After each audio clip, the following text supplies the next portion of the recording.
Primero de todo, os doy las gracias a todos por estar aquí hoy, aguantándonos. ¿Vale? También al Cluster TIC por la oportunidad de darnos un poco de imagen y mostrarnos nosotros también como empresa. Y sobre todo, bueno, vamos a comentaros un poquitín lo que vamos a hacer esta tarde. ¿Vale?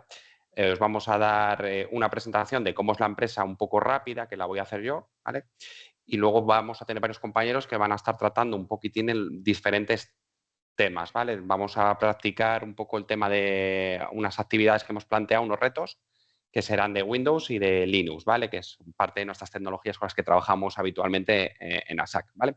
Entonces, yo soy Juan José Pérez, encantados a todos, os ha encantado de conoceros y saludaos a todos. Soy el responsable del centro de datos de ASAC Comunicaciones y ahora os voy a compartir mi pantalla, ¿vale? Y vamos a ver un poquitín a qué nos dedicamos en ASAC y un poquitín que sepáis nuestra cartera de productos, nuestros servicios, etcétera, etcétera. A ver, un segundito, ¿vale? Os voy a compartir la presentación y así la vais a ver. Vale.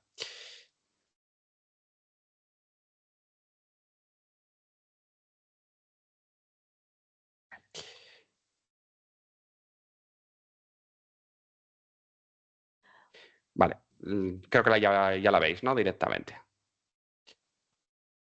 Vale. Sí. Perfecto. Bueno, vamos con ella. ¿Quiénes somos? O sea, por poneros un poco en el contexto, somos, como ha dicho Alejandro, una empresa que está en Asturias, afianzados en Asturias, ¿vale? Llevamos 26 años directamente en este sector, ¿vale? Y nos dedicamos, bueno, tenemos 150 trabajadores repartidos en distintas ubicaciones de España, ¿vale? Tenemos una sede en Asturias, principal, pero también tenemos sede en Málaga y también estamos ahora para ampliar hacia Madrid o clientes on-premise, ¿vale? Que son clientes donde tenemos técnicos ubicados ya en el propio cliente, ¿vale? ¿A qué nos dedicamos principalmente? ¿Vale? Nosotros somos un centro de datos. No sé si estáis familiarizados con los centros de datos. Son centros de procesamiento de datos. ¿Vale? Es donde tenemos estas cosas tan maravillosas que se llama nube, que habéis escuchado muchas veces. Pero bueno, la nube, Retroiluminado y estas tonterías divinas. Fue una puta claro, locura, una pila de RAM y todo. Y bueno, al pillar esto, le pillé también esto de buenas. aquí, Silenciar los micros, por favor, que se está que es oyendo una alguien mesa por con ahí. ventiladores que enfría el ordenador Daniel, por te debajo estamos porque no se escuchando sobrecalienta al la jugar. conversación. Por favor, si puedes silenciar el micro. Gracias. No pasa nada, cosas del directo. Bueno, continuamos un poquitín, ¿vale? Nuestras sedes están ubicados en el polígono, en el Parque Industrial, o sea, Parque Tecnológico de Asturias, ¿vale? En Llanera.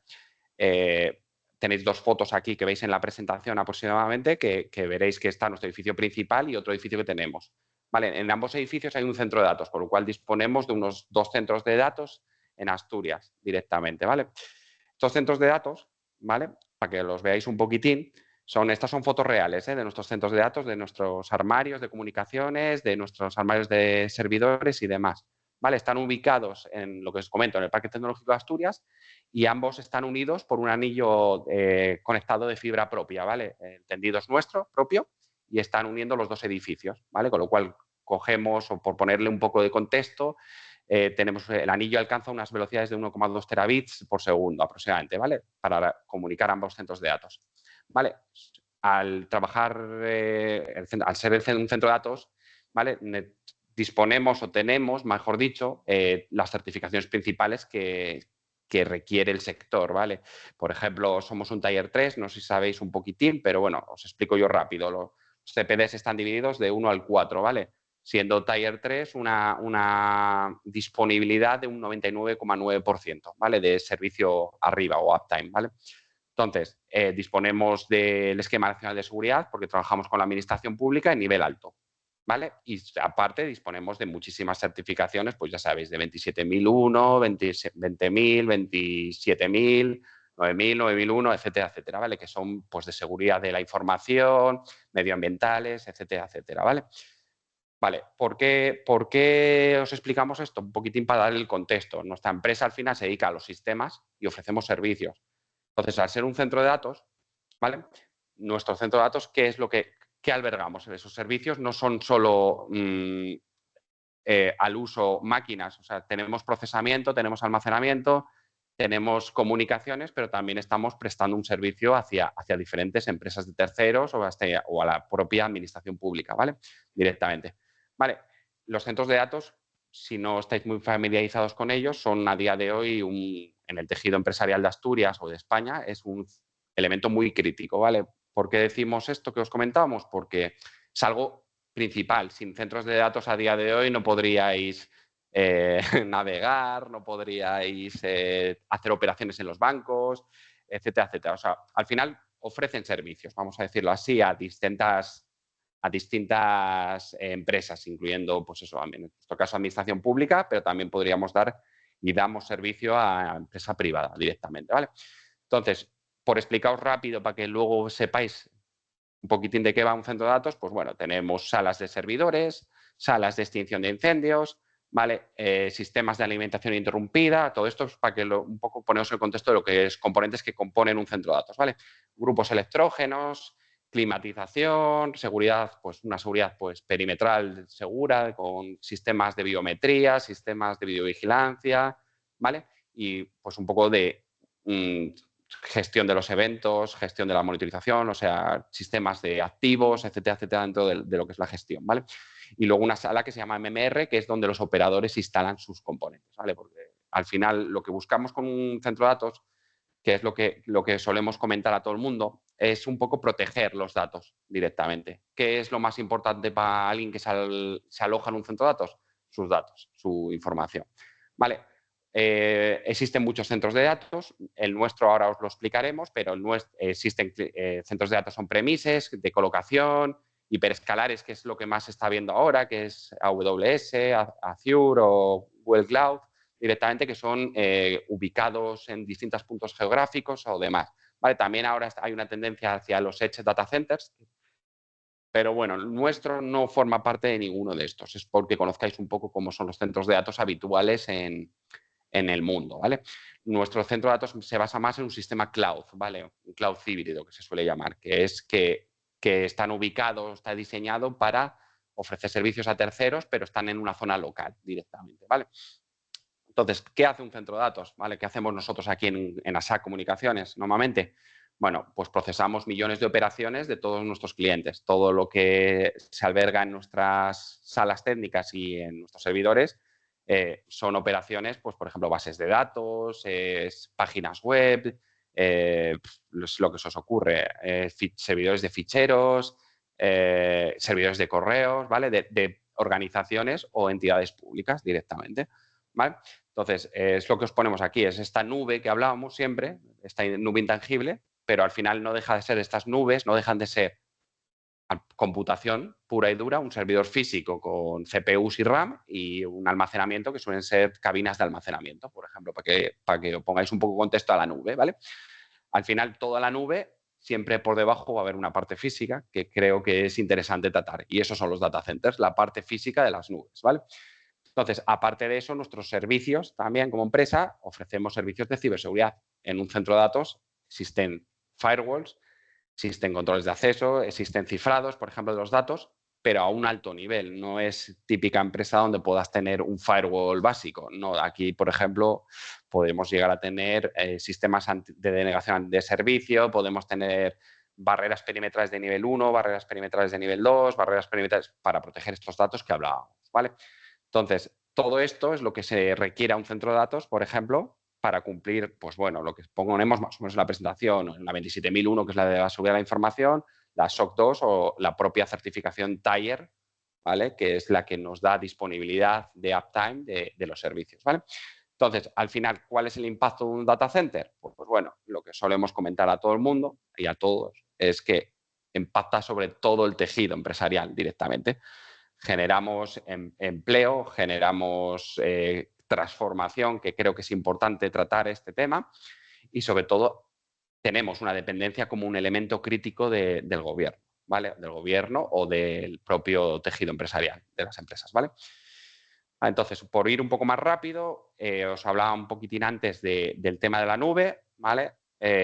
Y un poquitín hablábamos de la diferencia entre los data centers, ¿vale? El nuestro se diferencia, por ejemplo, de AWS, ¿vale? En esta presentación se ve más o menos en esta diapositiva. en que nosotros estamos ubicados en un punto intermedio entre lo que es una nube privada y una nube híbrida, ¿vale?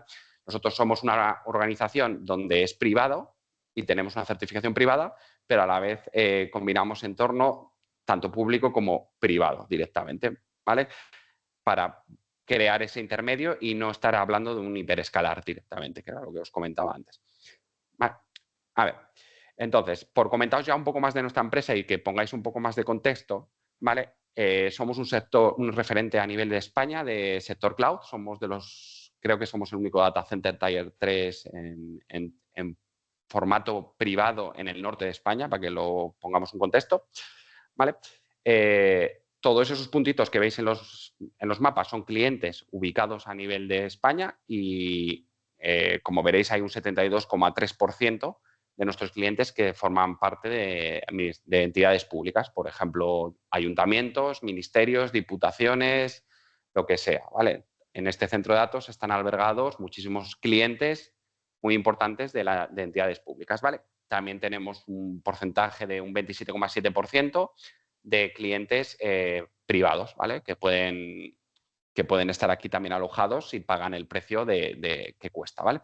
Tenemos más de 640 clientes y invertimos, todos estos datos son reales, invertimos 2.680 horas aproximadamente de formación anuales, que creo que es un dato que podéis ver en nuestra web directamente. Vale, os van a salir ahora un poquitín clientes nuestros, ¿vale? Clientes que no tienen confidencialidad, pero que figuran en la web directamente. Bueno, como veréis, hay clientes bastante importantes alojados en nuestro centro de datos directamente. Todos estos clientes están pagando esta seguridad de la información que os comentaba yo, están pagando copias de seguridad, redundancia, alta disponibilidad, que se suele comentar, ¿vale? Directamente. Entonces, al final, la diferencia entre un CPD como el que hablábamos antes, un Tier 3, es esto, un 99,9%, que es lo que estas entidades nos piden para alojarse con nosotros, ¿vale? Entonces, os quiero también hablar un poquitín, antes de saltar ya las actividades, un poco la visión, porque es algo que no se trata a veces. ¿Qué está pasando con los data centers a nivel de España? ¿Vale? Estamos experimentando una burbuja que no sabemos si va a estallar, por ahora no está estallando, pero el crecimiento está disparado.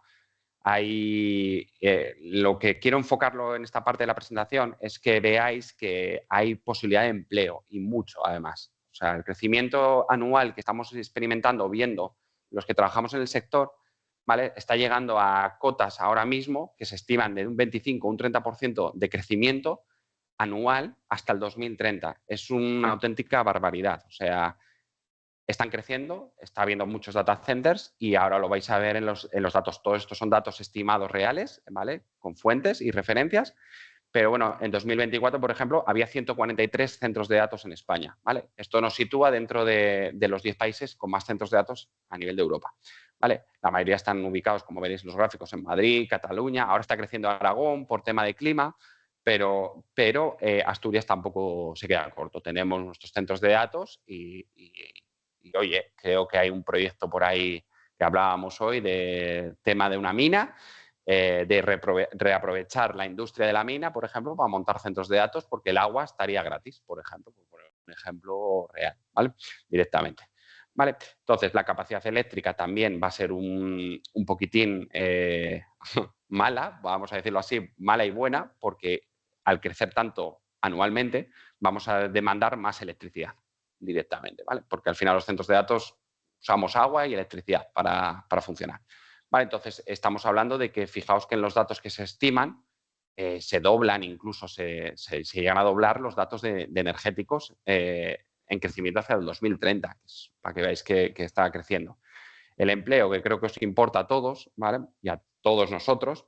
No tenemos claro a día de hoy cuánto trabajo se está generando, más o menos podemos verlo cada año, pero la Asociación Española de Data Centers, por ejemplo, nos dice que se van a crear este año 2.000 puestos directos, ¿vale? Aquí yo no voy a hablar de los indirectos. Los indirectos pueden ser miles más, ¿vale?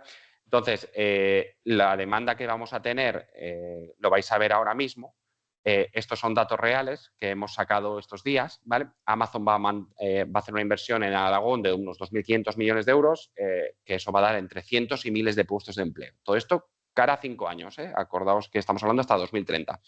¿Vale? Microsoft va a dar los 264 millones de euros y va a meter 2.100 puestos directos de técnicos de data center, ¿vale? Técnicos que son ingenieros de redes, arquitectos de redes, arquitectos de backup, técnicos de backup, bueno, un poquitín de bastante grande el conglomerado de técnicos, ¿vale?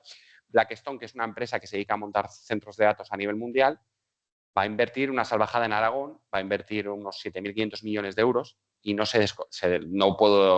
sabemos cuántos puestos van a tener, pero bueno, van a ser también cientos y miles de puestos, ¿vale? Meta, que es Facebook, Instagram y estas empresas, lo mismo, creo que es en Talavera de la Reina, va a montar un centro de datos y va a invertir 750 millones de euros, con lo cual van a ser unos 1.000 puestos directos, ¿vale? Todo esto es un poquitín para que veáis, ¿eh? O sea, un poco el contexto, ¿vale? Entonces, ¿qué queremos deciros con esto? Directamente, que el sector está en auge, hay puestos de trabajo y, sobre todo, ahora que ya conocéis un poquitín la empresa, os voy a ir pasando ahora con mis compañeros, ¿vale? Que son Iván y José. Primero va a dar José una pequeña explicación y luego va a ser Iván, ¿vale? Que va a hacer también la explicación y os vamos a proponer un reto, una actividad muy sencilla, pero os la vamos a explicar, no os preocupéis. Vale, entonces, va a ser relacionada con el sector. Nosotros somos sistemas puro y duro y queremos montar algo que pueda valeros para el día a día del trabajo, ¿vale? Entonces, si os parece bien, si le podéis dar la administrador, moderador por ejemplo, a José Manuel Lara, que está por ahí, os lo agradecería. Muy bien, muchas gracias, Juanjo. Vamos a ver si lo ponemos como administrador y Ya está continuamos. como moderador, sí. Genial, gracias. Muchas gracias a vosotros. Voy a compartir un momentito. Bueno, creo que veis todos mi pantalla de ordenador, que dice algo así como presentación Linux. ¿Me confirmáis? Correcto, sí. Perfecto. Vale, muchas gracias. Bueno, pues buenas tardes a todos. Como indicaba mi compañero Juanjo, yo soy José Manuel Lara, soy técnico administrador de sistemas Linux y hosting de la empresa ASAP Comunicaciones. El objetivo de mi parte, de esta charla, llamémosle charla formación, es que como alumnos pues tengáis un acercamiento a lo que es el trabajo, a la empresa bajo el sistema operativo Linux. Y también dotaros a todos vosotros como participantes de herramientas que os permitan montar pues, lo que solemos llamar un pequeño laboratorio de trabajo en un sencillo entorno de Linux Server. También comentaremos pues, ciertos comandos o herramientas que os permitirán pues, instalar y administrar servicios en este sistema, en el sistema Linux. Y, por supuesto, indicaros que esta charla pues, no pretende sustituir la labor que los formadores de los diferentes centros educativos pues, somos conscientes que llevan a cabo. Lo que pretendemos, más que nada, es mostrar a los diferentes alumnos, a cada uno de vosotros, una experiencia lo más adaptada posible a la realidad de la empresa, tal como lo haríamos pues, con alumnos en prácticas presenciales que estuvieran con nosotros. Así que antes de empezar a ver o comentar un poquito acerca de este laboratorio, la pregunta que podríamos hacer pues, es ¿qué es esto de Linux Server? De lo que vamos a hablar. Bueno, pues Linux Server es un sistema operativo. Es un sistema operativo y, como su nombre lo dice o lo indica, está basado en Linux, en un tipo de sistema operativo que se llama Linux. Está diseñado específicamente para ejecutar servicios, aplicaciones y cargas de trabajo en entornos empresariales, por ejemplo, entornos de web o entornos en red. Por tanto, lo que podemos decir de Linux Server es que es una plataforma estable, segura y de alto rendimiento que se utiliza para alojar pues, servidores web, en bases de datos, correo electrónico, virtualización, almacenamiento en la nube, del que hablaba mi compañero Juanjo, y más servicios y aplicaciones. Claro, si en alguna ocasión habéis tenido un acercamiento a lo que es el entorno de Linux, el entorno Linux y en especial Linux Server no es un entorno demasiado, digamos, amigable o intuitivo, porque carece de un entorno gráfico, aunque hay APIs con entornos gráficos. Entonces, ¿por qué utilizar un entorno Linux Server? bueno, pues en pantalla podéis ver varias de las razones por las que las empresas se decantan en utilizar un sistema Linux Server. Primeramente, porque son sistemas estables y con buen rendimiento. Linux es conocido por su capacidad de funcionar durante largos periodos sin reinicio e ideal para servicios críticos, como los que manejamos en nuestra empresa. También por razones de seguridad, ya que tienen menos vulnerabilidades que otros sistemas operativos y permite configuraciones avanzadas en los firewalls y también en los controles de acceso. Una razón muy importante también es que es una herramienta open source o de código abierto. Por tanto, no requiere de licencias costosas y puede personalizarse según las necesidades que un usuario pudiera tener. También estamos hablando de un entorno flexible que soporta una amplia variedad de hardware y que puede optimizarse para diferentes cargas de trabajo, como pueden ser las webs, las bases de datos, los archivos. Por otro lado, también pues, dispone de terminal y automatización. Se administra principalmente por línea y lo que pudiera parecer un problema, el hecho de tenerse que aprender una serie de comandos o no disponer de un entorno gráfico, pues también tiene sus ventajas. Y es que permite automatizar tareas con scripts que podemos basar en lenguajes de programación tipo Bash o Python. También, y algo que nos gusta resaltar, es que tiene una amplia comunidad y soporte. Tiene el respaldo de distribuidores empresariales, como pueden ser Red Hat, SUSE, Ubuntu Server, y de una gran comunidad de desarrolladores.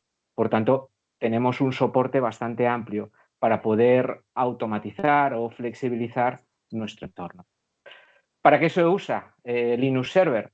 Bueno, pues los usos comunes pueden ser, por ejemplo, como un servidor web, como un servidor de correo, como un servidor de bases de datos, un servidor de cloud y virtualización, como los ejemplos que muestro en pantalla, un servidor de almacenamiento, o también muchos de los sistemas de firewalls y VPNs están basados en sistemas Linux Server.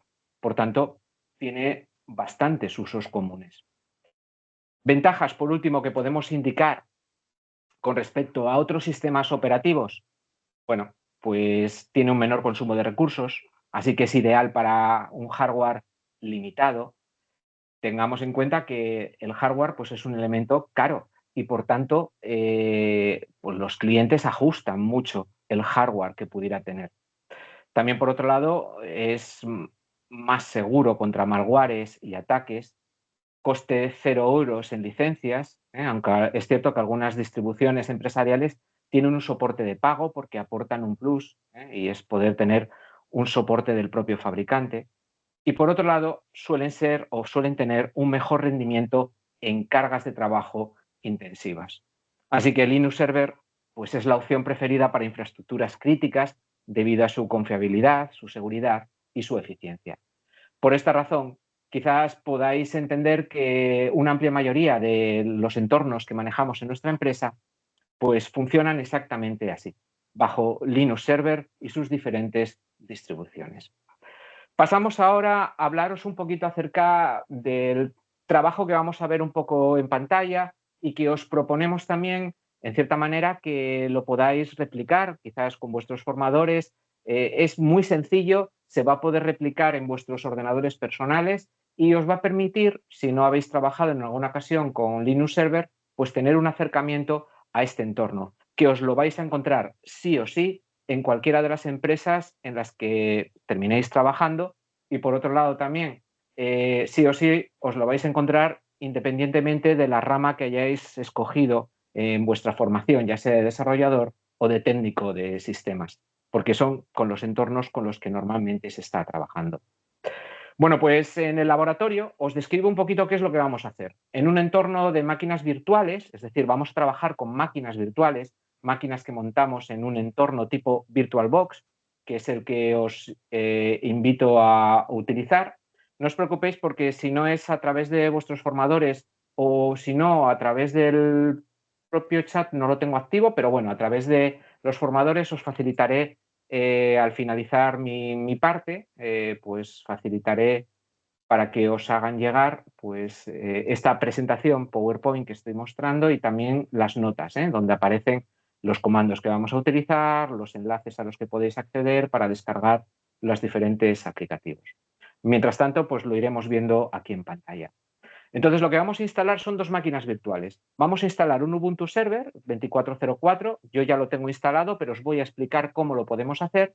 Y por otro lado, vamos a instalar un Windows 10 sencillo, como el que puede tener cada uno de vosotros en vuestra casa, para que nos sirva de equipo de pruebas y así poder ver cómo podemos explotar los servicios de Ubuntu. Es decir, cómo vamos a poder acceder a la web que podamos montar en Ubuntu, cómo vamos a poder comprobar si está funcional, etcétera. Así que vamos a trabajar de esta forma. Bueno, la instalación primeramente de VirtualBox. Es un programa bajo Windows, lo tenéis bajo otras plataformas, pero yo os facilitaré, y estáis viendo en pantalla la página oficial. Es totalmente gratuito, os bajáis la última versión de este programa y lo que os va a permitir es montar en vuestros ordenadores personales un sistema de virtualización. Se puede instalar de una forma muy sencilla siguiendo los pasos que vamos a ir viendo en pantalla. Una vez que os hayáis descargado el aplicativo, pues lo ejecutáis, veréis una página de presentación, de instalación de Windows Server, de VirtualBox. Después de la pantalla de presentación, pues muy probablemente os pregunte una serie de opciones, como es dónde queréis instalar este aplicativo. Después de instalar el propio aplicativo, pues pudiera ser que os consultara o os indicara que tiene que instalar algún tipo de software de dispositivo. Y también os va a pedir ciertos permisos para operar sobre vuestra máquina. Podéis instalarlos y podéis aceptar sin ningún problema porque os va a ser necesario para que podáis instalar o aplicar, digamos, este programa. Por otro lado, para poder crear las máquinas virtuales vais a teneros que descargar dos imágenes. Os facilito, ahora mismo en pantalla se ven las dos rutas. En las notas que facilitaré pues, a los formadores o a los técnicos del clúster TIC, pues ahí podéis descargar tanto la última versión de Ubuntu Server, vamos a trabajar con una versión 24, como también pues, podéis descargaros el instalador o el aplicativo para poder instalar Windows 10 como máquina virtual y podáis trabajar. Si ya tenéis Windows 10, pues podréis operar, si están en la misma red las dos máquinas, con la otra.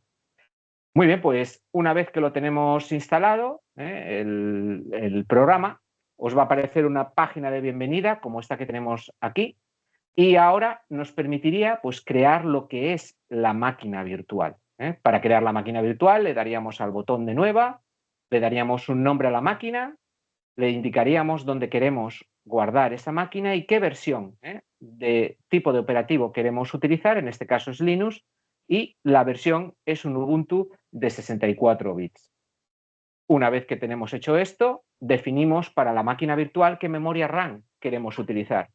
Como comentábamos, las máquinas Ubuntu Server no requieren digamos, dependiendo qué servicios alberguen, no requieren de demasiados recursos. Así que normalmente entre 2 gigas o 4 gigas de memoria RAM es más que suficiente.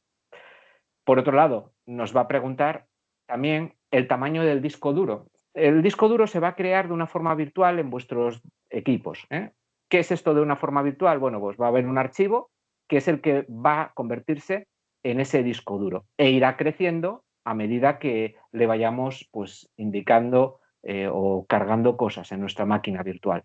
Por tanto, para este ejemplo que vamos a tratar, pues con un archivo de disco duro, digamos, de 30 gigas, es más que suficiente. No es que vaya a ocupar esos 30 gigas, digamos que es como máximo utilizará ese tamaño de 30 gigas, pero es el disco duro que va a tener nuestra máquina virtual, nuestra máquina Ubuntu. Si seguimos, pues lo que nos va a permitir ahora, una vez definidos estos parámetros, es tener la máquina virtual pues ya instalada en nuestro equipo. La máquina va a aparecer como parada, por tanto, pues lo que tendríamos que hacer es arrancar esta máquina virtual. Tengamos en cuenta un detalle y es que una vez que tengamos creada esta máquina virtual, pues nos faltan todavía algunas cositas por configurar. Tenemos la máquina, pero la máquina no tiene información, no tiene sistema operativo, no tiene Ubuntu. Solo le hemos dicho al dispositivo que lo que queremos es una máquina Ubuntu, pero no le hemos cargado en ningún tipo de operativo. Así que lo que haremos es le daremos al botón configuración que tenemos aquí y ahora definiremos desde dónde queremos que cargue esta máquina virtual. Por tanto, lo que haremos es pulsar en almacenamiento. Una vez que está allí, pues pulsaremos en controlador ID y ahí a la derecha nos aparecerá en ese disquito azul que tenemos aquí marcado. Si pulsamos, nos permitirá atachar o seleccionar una imagen ISO. Esa imagen ISO va a ser pues la que hemos descargado desde de Ubuntu.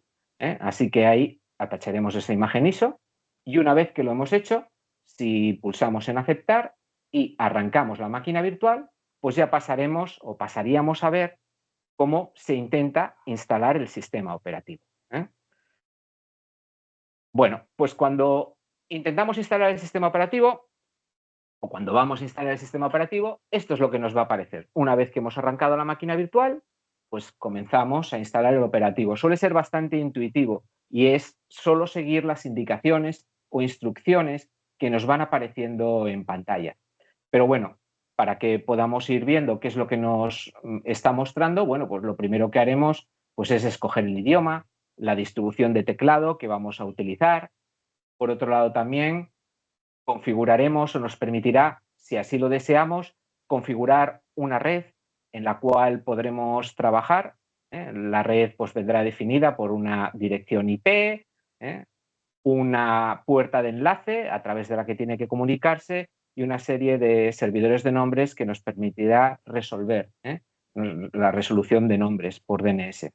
Podéis dejarlo también como DHCP, que es una configuración automática en una máquina virtual como la que estáis instalando en VirtualBox. Se ajustarán los parámetros para que si vuestro equipo tiene conexión a Internet, que entendemos que sí, pues podáis tener una máquina perfectamente configurada en la red que os va a facilitar el propio VirtualBox. Por otro lado,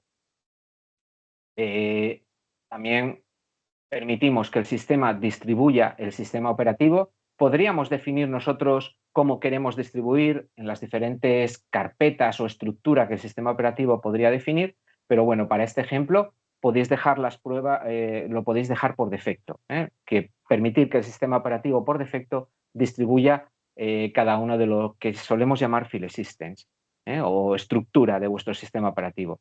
Luego le dais un nombre a vuestra máquina, le dais un nombre de usuario que se va a convertir en superusuario para poder manejar vuestra máquina, es decir, es un usuario administrador, como sería en Windows, con todos los permisos. Y después de haber hecho esto, pues ya tendríamos la máquina virtual perfectamente instalada y sobre la que podríamos operar y podríamos trabajar sobre ella.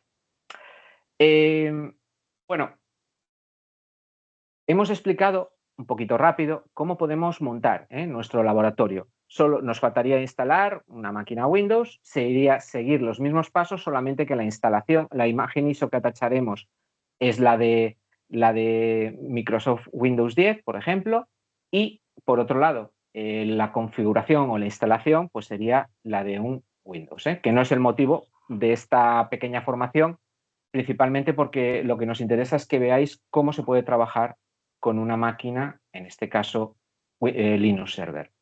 Bueno, pues llegados a este momento, como indico en la diapositiva, voy a compartir con vosotros dos máquinas que ya tengo montadas. En vez de montarlas con el entorno de VirtualBox, lo que he hecho es montarla en un entorno profesional, para que así podáis ver también un entorno como el que utilizamos en nuestra empresa, en ASAC Comunicaciones. Es VMware, es un producto. Voy a cerrar un momentito mi presentación para que podáis ver ahora mismo mi pantalla. Bueno, pues en estos momentos estáis viendo lo que se llama un vSpheres de VMware. Es un entorno de virtualización en el que trabajamos también con máquinas virtuales. Aquí en este apartado, bajo el apartado Linux, tengo dos máquinas, una que se llama Ubuntu y otra que se llama Windows JLara. Bueno, pues el Ubuntu es mi máquina Ubuntu y el Windows JLara pues es la máquina Windows. Y vamos a empezar a trabajar con estas máquinas. Estas máquinas, como veis, este entorno que aparece aquí, esta es la máquina de Ubuntu, modo texto, y aquí tengo, voy a darle F5 para refrescar, vale, y aquí tengo la máquina Windows, que tengo abierto un navegador y por el momento no puedo hacer nada. Bueno, en la máquina Ubuntu me voy a conectar. ¿Cómo me conecto? Bueno, pues con el usuario que he escogido como superusuario, con su contraseña, estoy dentro ya de la máquina y si le quiero dar más permisos a mi usuario, podría utilizar un comando que se llama sudo su, que me permite escalar mi usuario a un usuario con más permisos, lo que llamamos el usuario root. En estos momentos, como veis, ya no aparece el usuario José, sino que aparece el usuario root, lo que me indica que soy ya un superusuario, ¿vale?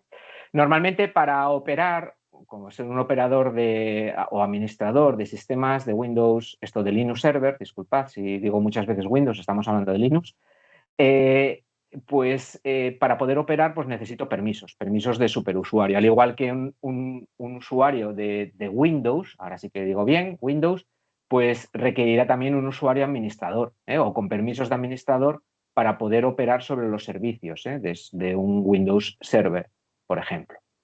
Bueno, pues ya estamos aquí dentro y ahora vamos a comenzar a hacer una pequeña práctica. Os recuerdo que esta práctica os la pasaré como notas pues, al personal del Cluster TIC para que os la hagan llegar a los formadores y a su vez a vosotros y podáis pues replicar quizás este entorno y también utilizar los diferentes comandos que vamos a usar.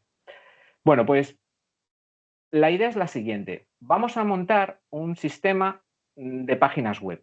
Es decir, nuestro servidor, el Linux Server, se va a convertir en un servidor de páginas web.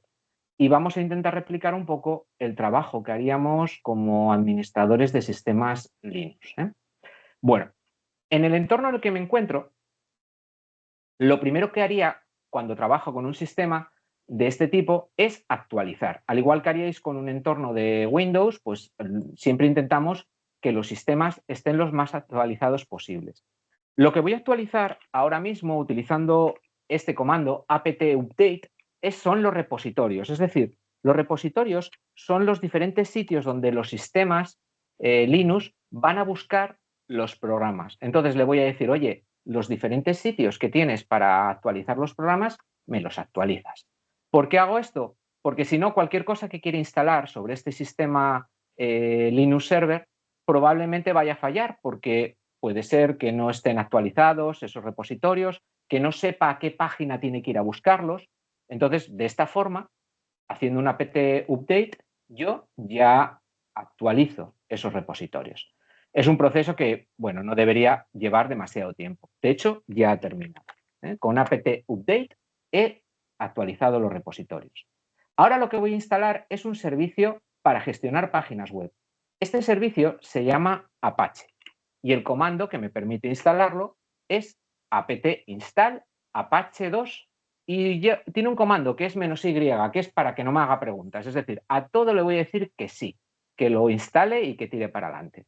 Así que utilizo ese comando y como veis, directamente él comienza a instalar. Mientras está instalando, tenemos que aprendernos comandos de memoria para ser operadores digamos, de sistemas o administradores de sistemas. Hombre, si te lo sabes, mucho mejor, pero casi ninguno de nosotros tiene una cabeza tan grande como para aprenderse todos los comandos de las diferentes distribuciones. Lo bueno es que tenemos pues, un caudal de información en Internet para que nos pueda recordar cuáles son estos comandos, cómo podemos instalar un servicio, etcétera. Es lo bueno que tienen, por ejemplo, las distribuciones de Linux, que el apoyo de la comunidad pues, es muy amplio y vais a encontrar mucha información al respecto. Bueno, nuestro servicio de web ya está instalado. Bueno, veréis que hago de vez en cuando clear, más que nada es para borrar lo que aparece en pantalla y que os aparezca en la parte superior. Todo servicio que se instala en un servidor Linux Server, como es el caso nuestro, tiene que ser activado. Hemos instalado el Apache, pero no le hemos dicho al sistema, oye, que quiero que esto funcione. Entonces, con el siguiente comando, systemctl enable Apache 2, lo que hago es activar ese servicio. Ahora mismo está activando el servicio, ahora ya está funcional, pero este servicio todavía no está funcionando. Solo le he dicho al sistema que cuando digamos, el operativo arranque, ese sistema tiene que arrancar. El sistema para gestionar las web tiene que funcionar. Pero si quiero arrancarlo, utilizo un comando que es systemctl nuevamente start Apache 2. ¿Vale? Pues ahora mismo ya tenemos un servicio web funcionando en este servidor. ¿Cómo sé que está funcionando? Bueno, si en vez de start utilizo otro comando que es status para comprobar el estado de este servicio, veréis que aparece ahí en verde, me dice que está activo, que está running, que está funcionando este servicio. Por tanto, está funcionando. Pero para nosotros realmente, ¿qué es esto de que está funcionando? Bueno, si me voy a mi máquina Windows y ahora tecleo la dirección de esta máquina, la dirección de esta máquina la puedo ver con IPA, la dirección IP en este caso, aparece aquí como INET 192.168.196.42. Bueno, pues si tecleo esa IP, como diciéndole, oye, quiero a ver si algo está respondiendo en esa IP. Ah, pues mira, ahora me está mostrando que ya hay un servicio Apache, un servicio de gestión de páginas web funcionando. Es más, me indica que está funcionando. It works. Bueno, vamos a hacer una pequeña, o vais a ver un poco de nuestro trabajo como digamos, administradores de Linux. Ahora tenemos el servicio funcionando, está totalmente funcional, la página está funcionando, pero ¿qué pasaría si, por ejemplo, el servicio de Apache se parara? Vamos a forzar nosotros esa parada, es decir, systemctl stop Apache. Bueno, pues a nuestros clientes y a nosotros que tenemos monitorizados normalmente estos servicios, nos va a aparecer, por un lado, un error en nuestros sistemas de monitorización, pero nuestro cliente, ¿qué va a ver? Bueno, pues nuestro cliente lo que va a ver es que cuando intenta acceder a su servicio, le falla. ¿Y qué es lo que hacemos nosotros como administradores de sistemas? Lo que hacemos es conectarnos a esta máquina tal como estamos ahora mismo y comprobar en qué estados están los servicios. Por ejemplo, yo lo que comprobaría es si el servicio de Apache está funcionando.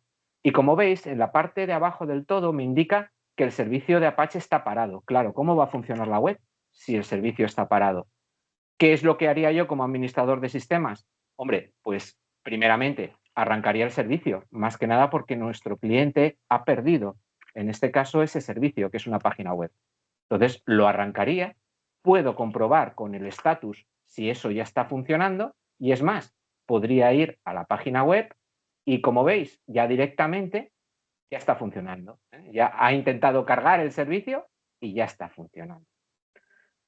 Como veis, todo lo que hacemos en el servidor Ubuntu, pues obviamente tiene un claro reflejo en lo que el cliente puede ir viendo.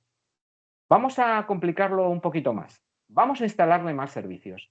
Hemos instalado un servicio de gestión de páginas web, pero realmente este es muy básico. Las páginas web actuales trabajan con, digamos, con información que se almacena en bases de datos y las páginas web o el servidor Apache está consultando con esas, digamos, bases de datos. Así que vamos a instalar un servicio de base de datos. Ese servicio de base de datos es un servicio MySQL y nuevamente vamos a utilizar el comando apt install y le vamos a indicar al sistema qué servicio queremos instalar. Bueno, pues va a ser un MySQL y le vamos a indicar también el comando "-i" porque queremos que tire para adelante, que lo instale todo, que no me haga multitud de preguntas. Quiero que instale todo por defecto. Entonces, bueno, pues ahora mismo nos está instalando un sistema algo más complejo que lo que es un sistema de páginas web Apache, así que no es que vaya a tardar mucho, es decir, normalmente cada uno de estos programas que estamos instalando es algo menos de un minuto, pero bueno, va a ser un poquito más largo, vais a ir viendo más cosas en pantalla que van apareciendo. Mientras lo está instalando, nosotros como administradores de sistemas en ASAC Comunicaciones, pues nos puede tocar instalarle a un cliente este tipo de servicios, tal como lo estáis viendo ahora desde cero, parametrizárselos y configurárselos a los clientes, o estos sistemas ya nos vienen preparados por el propio cliente porque ya viene de otra consultora o ya lo han preparado sus informáticos.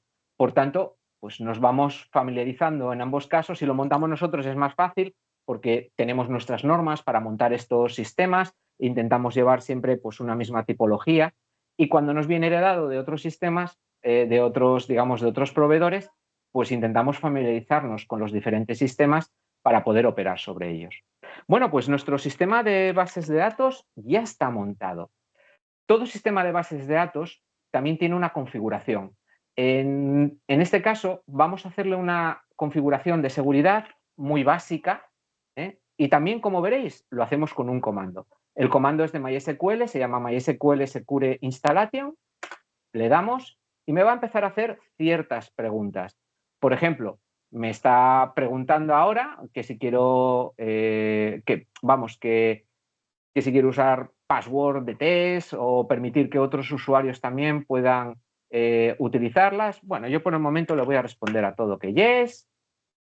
Le voy a decir que quiero que las contraseñas, en este caso, pues puedo definir cuán seguras quiero que sean. Pues bueno, en este caso parámetro 0, vamos a cogernos la más bajita para no tener que andar con contraseñas demasiado complicadas. ¿Quiero quitar los usuarios anónimos? Sí, voy a decirle que sí. Quiero pues desactivar el acceso de superusuario remotamente. Bueno, pues también voy a decirle que yes. Y en conclusión, le vamos a decir que yes a todo, para que no os liéis, ¿eh? Vale. Bueno, pues ya tenemos configurado nuestro MySQL. ¿Cómo accedemos al sistema de bases de datos? Bueno, pues hay un comando que me permite conectarme al sistema de bases de datos. MySQL-u root-p. Que lo que le estamos diciendo es quiero conectarme como superusuario a este sistema de bases de datos que acabo de montar. La password, por defecto, la que hayáis definido para vuestro Ubuntu Server. Como no hemos creado todavía ningún usuario, pues la clave para nuestro Ubuntu Server es la que nos va a servir para poder acceder. ¿Vale? Ya estoy dentro de un sistema de bases de datos bajo este Linux Server.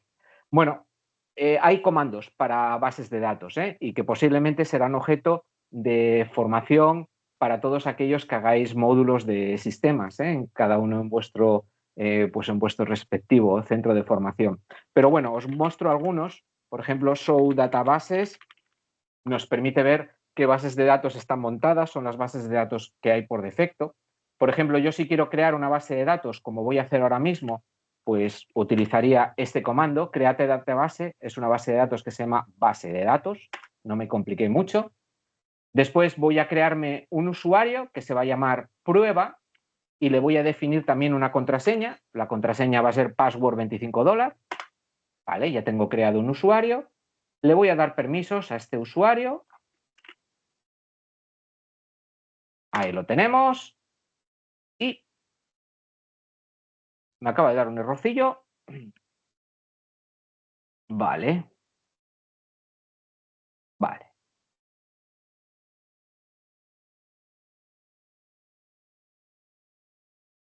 Me acaba de hacer un poquito aquí de faena. A ver.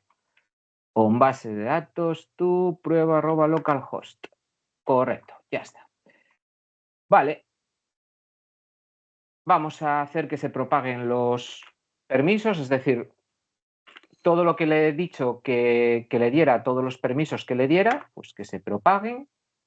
Y ahora mismo ya tenemos creada nuestra base de datos que nos va a servir después para conectarla con nuestro, digamos, nuestra página web. Databases, un comando que vimos antes, show databases, ahí veréis que aparece una base de datos que se llama base de datos. Y por último también podríamos comprobar si nos ha creado el usuario. También lo podemos hacer con otro comando. Todos estos comandos los tenéis en internet. Podéis hacer una búsqueda, podéis utilizar ChatGPT si os lo permiten también para poder buscar y decir cómo creo un usuario en MySQL y os va a definir, porque como os decía, la comunidad que nutre los Linux Server pues es muy amplia y por tanto vais a encontrar información para todo. Bueno, pues ya tenemos creado nuestra base de datos, con Exit salgo del aplicativo de MySQL y ahora ya solamente me quedaría instalar una serie de paquetes o de programas que lo que hacen es permitir que haya comunicación entre el gestor de páginas web, el Apache, con, en este caso, MySQL. Digamos que el aplicativo que voy a instalar es el PHP, es un lenguaje de programación que permite pues, que haya esta comunicación. Por tanto, lo instalo con todas sus dependencias. Estoy instalando alguna cosilla más en ese comando. Bueno, lo dicho, todos los comandos os los voy a facilitar. No os preocupéis si ahora estoy yendo un poquito rápido. Me quedo con que podáis captar qué es lo que estamos haciendo, más que cómo lo estamos haciendo. El cómo, pues lo vais a tener en un documento para poderlo replicar tranquilamente en vuestros centros de formación o en vuestra casa, si así queréis. Bueno, pues está instalando los diferentes aplicativos, está instalando este lenguaje de comunicación y lo que haremos a continuación, ya no queda mucho para esta formación, lo que haremos es, vamos a instalar también pues, un sistema para crear páginas web que se llama WordPress, que va a servirse del servidor de páginas web que hemos instalado, que es el Apache, y se va a servir también de la base de datos que hemos configurado, bueno, no hemos configurado todavía, pero que hemos creado y del usuario que hemos creado en MySQL para que os permita crear de una forma un poquito más gráfica una página web. Bueno, pues ya tenemos instalado todos los paquetes de PHP. Ahora me voy a ir a una ruta para poder descargar ciertas cosas. Bueno, la ruta es TMP. Hay comandos para ver qué es lo que hay en esa ruta. ls-lrt me listaría los datos que aparecen ahí en un azul un poco doloroso, pero bueno, ahí está la información. Y lo que voy a hacer es, voy a descargarme de internet el último paquete de WordPress, que es un sistema para crear páginas web. Entonces, bueno, pues, ¿cómo lo hago? Con el comando wget le indico la ruta desde la que quiero descargar, en este caso la última versión de WordPress. Le doy y el sistema comienza a descargar esa última versión de WordPress. Por supuesto, os la podéis descargar en vuestro ordenador Windows con vuestro navegador y luego lo podéis copiar a vuestra máquina virtual. No, yo lo he hecho todo desde la máquina virtual porque lo que me interesa es que veáis cómo trabajo con un sistema Linux Server. Bueno, pues una vez que ya tengo descargado ese archivo viene empaquetado y comprimido en un formato que se llama GZ, es un tipo como zip. Bueno, pues lo voy a descomprimir. Ahora está descomprimiendo todo el sistema. Muy bien, ya lo tengo ahí descomprimido. Y lo que voy a hacer ahora es esa carpeta que me ha descomprimido, que se llama WordPress. Si hago un ls-lrt en la parte superior, no se ve demasiado bien, pero bueno, hay una carpeta que se llama WordPress. Lo que voy a hacer es, la voy a mover a la ruta donde tienen que estar las páginas web en un servidor de páginas web. Esa ruta es bar o barra 3w barra html. Entonces lo hago con un comando que se llama mv, le indico qué carpeta quiero mover, que es la carpeta WordPress, y la quiero mover a barra 3w barra html. Bueno, pues con ese comando lo muevo. Esto que he descargado, que no deja de ser una página web, curiosamente, le tengo que dar pues una serie de permisos. Primeramente le voy a cambiar el propietario. Voy a utilizar este propietario que es www.data. A todos los archivos se hace con el comando chown -r. Bueno, pues le doy y le voy a dar una serie de permisos. Posiblemente cuando os den formación con respecto a sistemas operativos de Linux, pues os expliquen qué significa esto de los propietarios. Por otro lado, también esto que estoy haciendo, dar permisos con esa numeración, un 755. pues veréis, os tendréis la oportunidad de ver cómo o qué significa esto de darle permisos a los diferentes usuarios.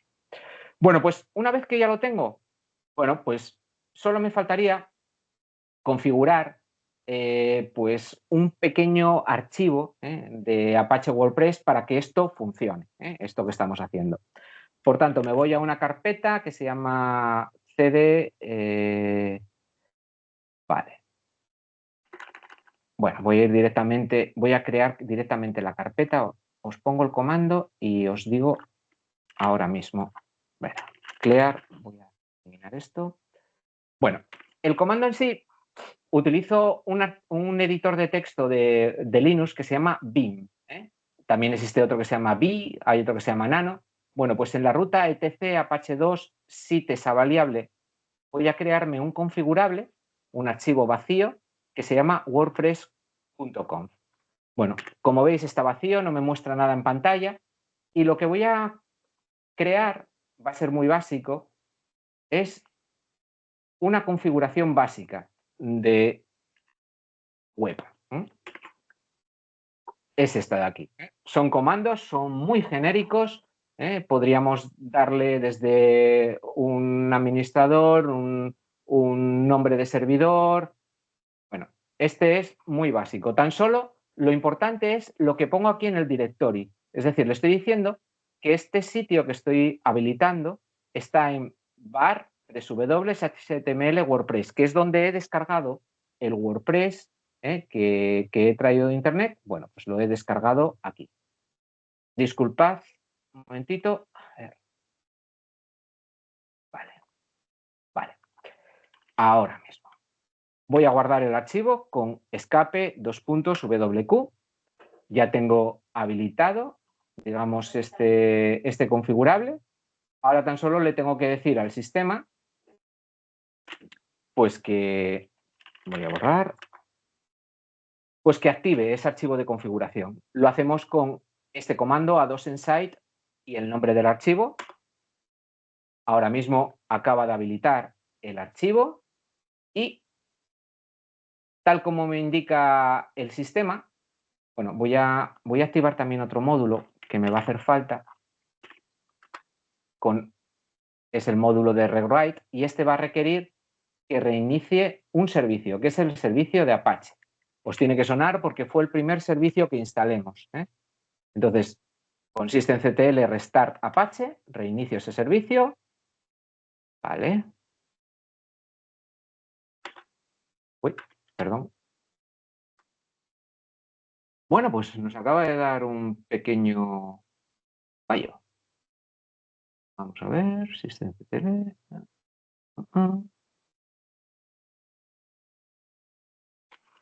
Vamos a ver. Posiblemente tengamos un error en algo que he pegado. Vale.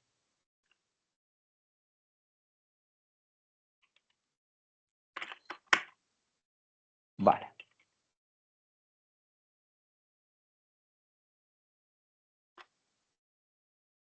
Algo nos ha pegado aquí extraño, que no le gusta.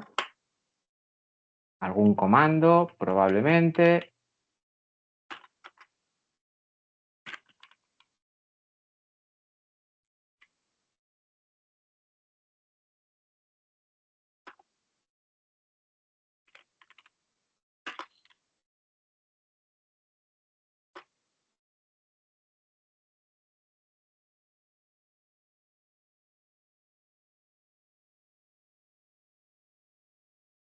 Creo que he perdido un poquito la conectividad de la propia máquina web. Vamos a ver.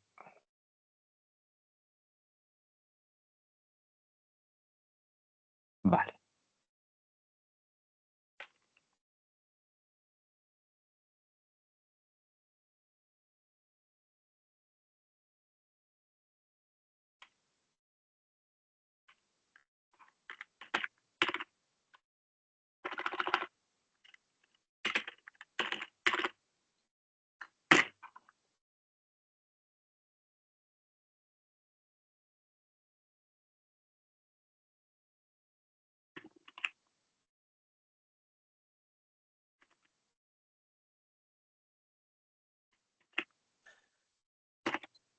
Perdona, José Manuel, Sí. es que por lo menos a mí y a Juanjo vemos tu pantalla congelada, no nos está mostrando Vale. nada. No os está mostrando nada, ¿eh? Vale, No. disculpad, ¿eh? Un momentito. A ver. Es que debo estar teniendo un pequeño problema con el equipo. Porque me está fallando el... Un momentito, por favor.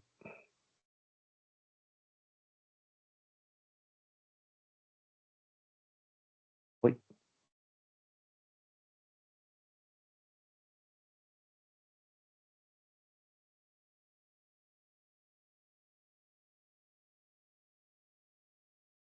¿Veis ahora mi pantalla? Por lo menos veis el navegador de Chrome. No, yo sigo viendo el BIM abierto Vale. con la configuración de WordPress. ¿Sí? Blanco. Ah, pues me ha echado. A ver. ¿Veis ahora el Ahora sí. Chrome? A ver, Vale. Chrome, sí. Vale. Disculpad, no me quiero alargar mucho más. He debido tener algún problemilla con la configuración, ¿eh? Voy a intentar recuperarlo un momentito. Voy a conectarme un momento al entorno de que estamos trabajando, a ver si lo puedo recuperar y no me extiendo demasiado más, ¿eh? Un momentito. Es que al estar trabajando con consolas, tengo que pegar los comandos utilizando un script para ir un poquito más ágil y ha debido copiar algo incorrecto, no ha debido montar bien el sistema. Algún carácter raro, ¿eh? Normalmente intentamos copiar, pegarlos desde un documento desde un Notepad para que no se produzcan estos fallos. Pero bueno, voy a conectarme un momentito y si no, pues ya no nos quedaba mucho, tan solo era comprobar que el WordPress pues estaba a funcionar. Vale.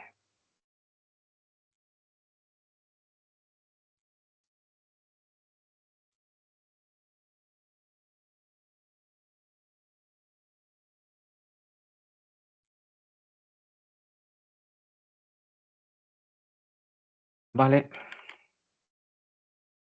Bueno, intento levantarlo. Vale. Vale. Bueno, retomamos brevemente. Si vamos a nuestro entorno ahora mismo en este caso, de Windows, bueno, pues ahora podríamos hacer una pequeña prueba para ver pues, si está funcionando, ¿no? Nuestro WordPress. Bueno, si me deja escribir. Vale.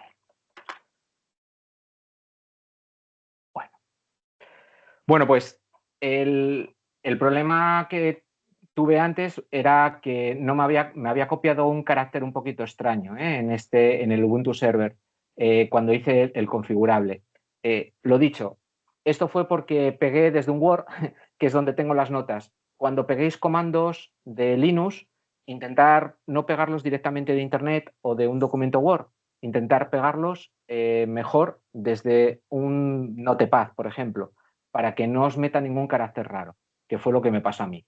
Lo que estaba pasando es que al reiniciar el servidor Apache me estaba dando un fallo porque no leía bien este configurable. Ahora ya está arrancado el servidor Apache y por esta razón ahora ya me está conectando con la página web y me permitiría configurar el WordPress.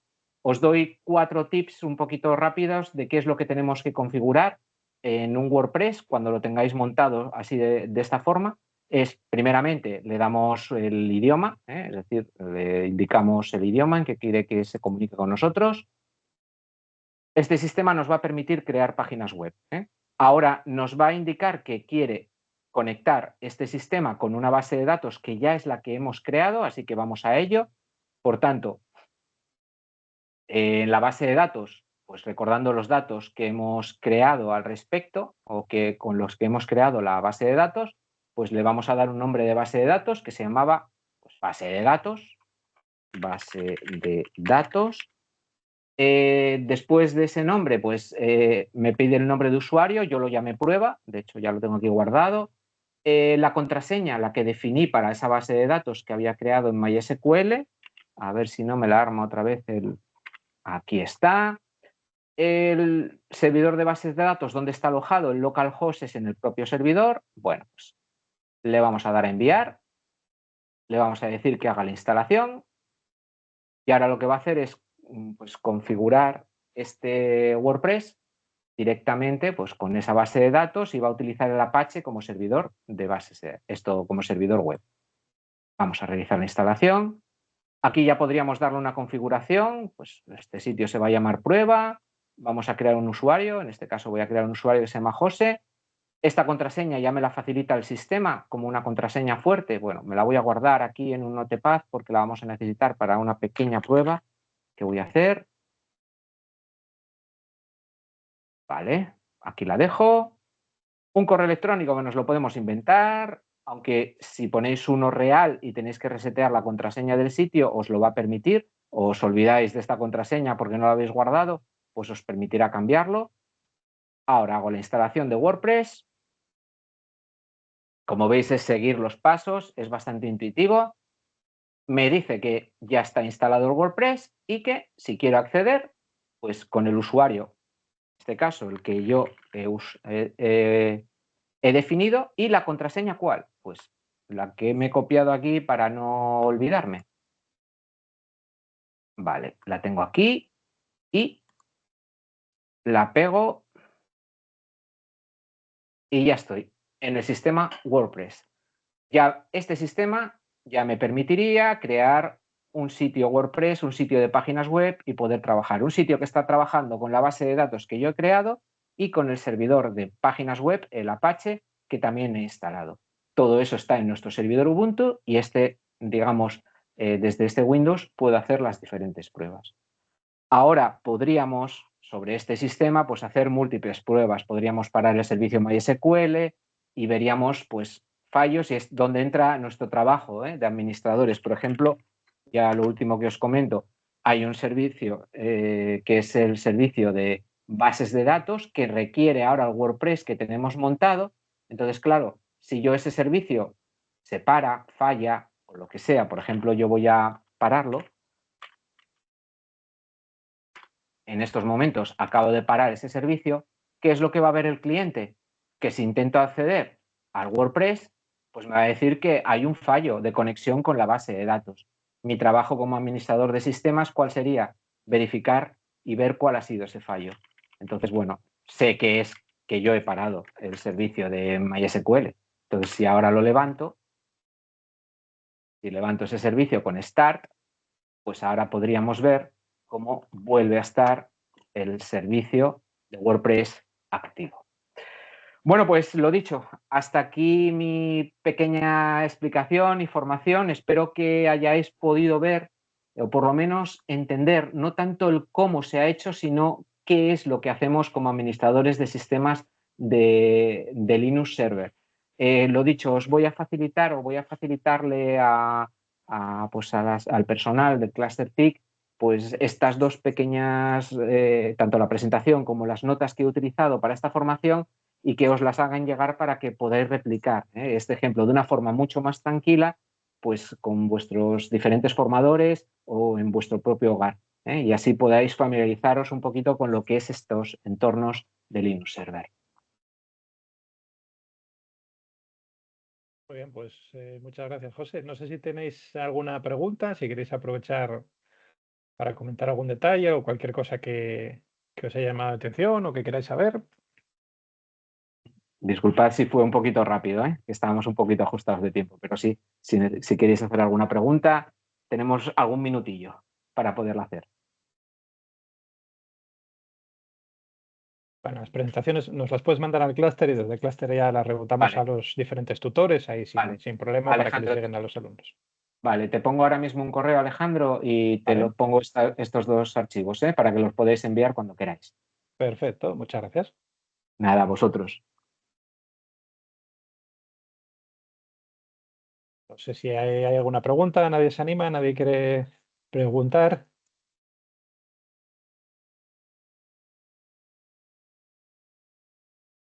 Bueno, de momento veo que no hay ninguna mano levantada. Sí. Adelante. ¿Tengo que dar paso a alguien más? Alejandro. por parte de ASAC, creo que estabais otra persona más, Sí, puede ser, ¿verdad? sí quedo ¿Quién? yo para explicar una parte de Windows. Iván, me parece que eres, ¿no? Que te estoy Sí, viendo aquí. Sí, pues sí, si le puedes dar permiso a Iván, Vale. es Iván Menéndez García, que será quien nos dé la segunda parte.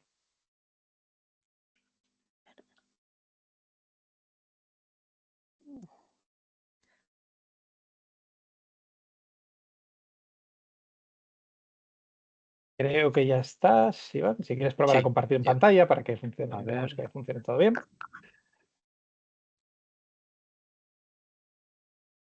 Vale, sí. Ya. No sé si veis ya la Vemos tu presentación. pantalla, sí. La vemos perfectamente. Vale. Pues, a ver, yo básicamente trabajo con Juanjo y con José Manuel aquí en ASAC y yo os voy a enseñar un poco cómo funciona una red de cómo es que se usa en la oficina, que es basado en, digamos, una filosofía un poco distinta de la de Linux, de Windows. Linux es más código abierto, un poco hazlo todo tú mismo, línea de comandos y todo eso. Microsoft es código cerrado, tú no puedes ver qué hay por dentro y digamos que ya te lo dan un poco todo hecho y es más gráfico, más amigable al que empieza de cero. Entonces, empezamos explicando un poco qué es Active Directory, que es lo que vamos a usar, que es un servicio de directorio que está, digamos que tiene una lista de usuarios y de equipos que hay en la empresa, se usa sobre todo en empresas, con todas las contraseñas, permisos, digamos todos los recursos que se usa en Windows por la empresa. Como está todo centralizado, permite agruparlos por departamentos y, por ejemplo, aplicar políticas específicas. Digamos, los de recursos humanos no pueden acceder a determinadas carpetas o todo el mundo puede acceder a la carpeta de nóminas, pero no a la carpeta de clientes. Eso sería la gestión de políticas de directorio. Una de las ventajas que tiene también es que no tienes que andar configurando cada equipo para cada usuario.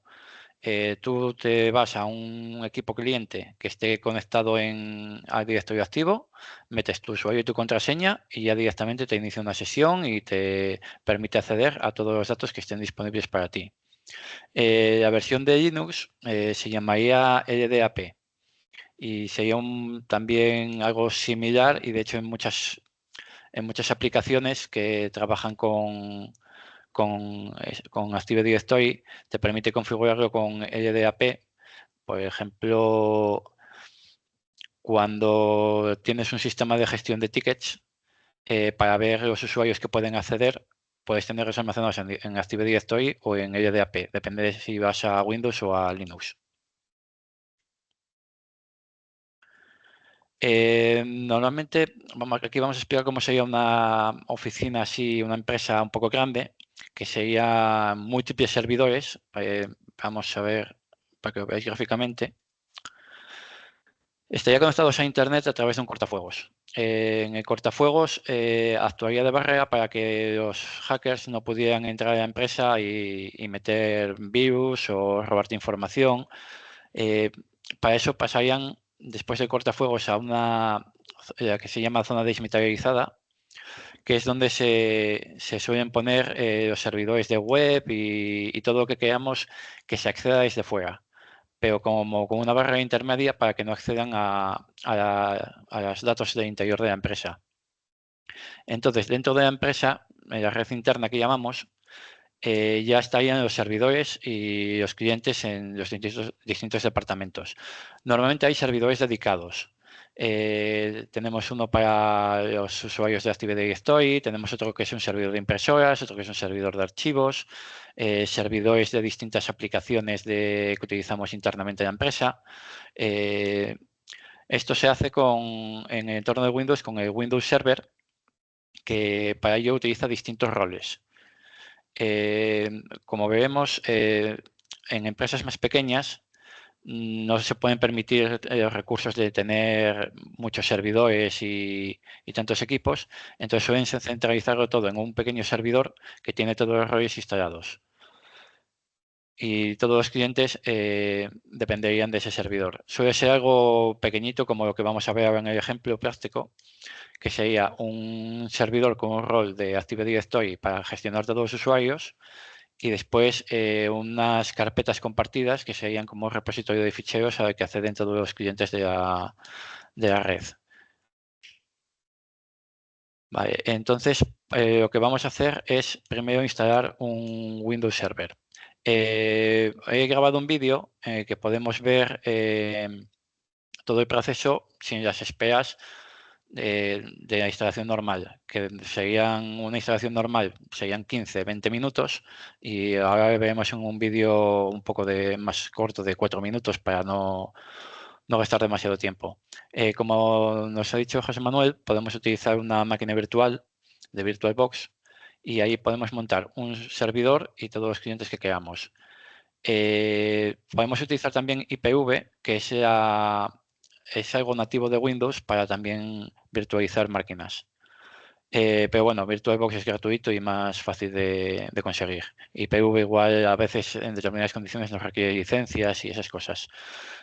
Podéis descargaros las ISOs para estas pruebas de Microsoft, que te las ofrecen con versiones de evaluación. Como veréis en la prueba, habrá abajo a la derecha, habrá abajo a la derecha un pequeño aviso de este Windows no está activado y todo esto. Una vez instalemos el Windows Server, le agregaremos el rol de Active Directory que nos permitirá gestionar los usuarios y después lo promoveremos a controlador de dominio, que es que haremos que ese servidor sea el que gestione todo el dominio y todos los usuarios. Entonces, vamos a poner ahora el... A ver. Perdona, a ver dónde tengo el vídeo. Aquí.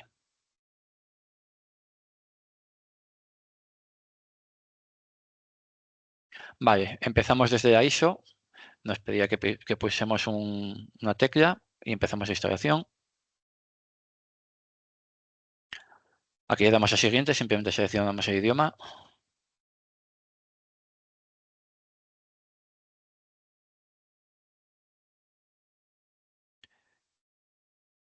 Vale, seleccionamos la versión. Aquí nos ofrece estándar y data center. Con experiencia de escritorio para que tengamos un entorno gráfico. Hay una versión más reducida que es el Core, pero que no solemos usar. Sería más como un Ubuntu Server. Todo texto. Aceptamos la licencia. Y aquí instalamos el sistema operativo. Le damos a siguiente para que dejemos que gestione el espacio de disco. Y realizamos instalación. Aquí se talla un buen rato. Nosotros lo vamos a cortar. Y llevamos directamente al final.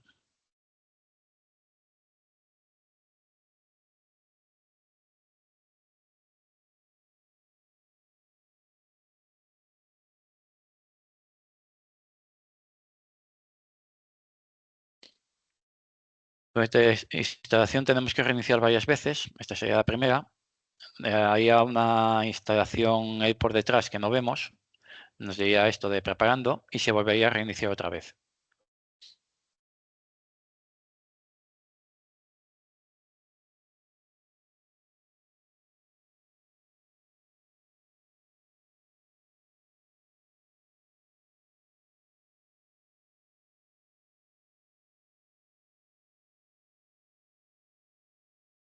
Vale, aquí pondremos la contraseña del administrador.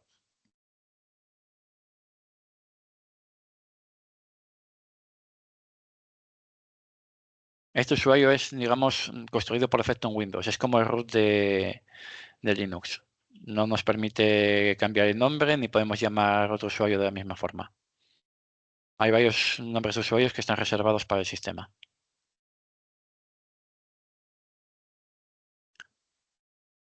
Vale, arrancamos como si fuera más o menos un Windows que tengamos por casa. En eso no difiere mucho.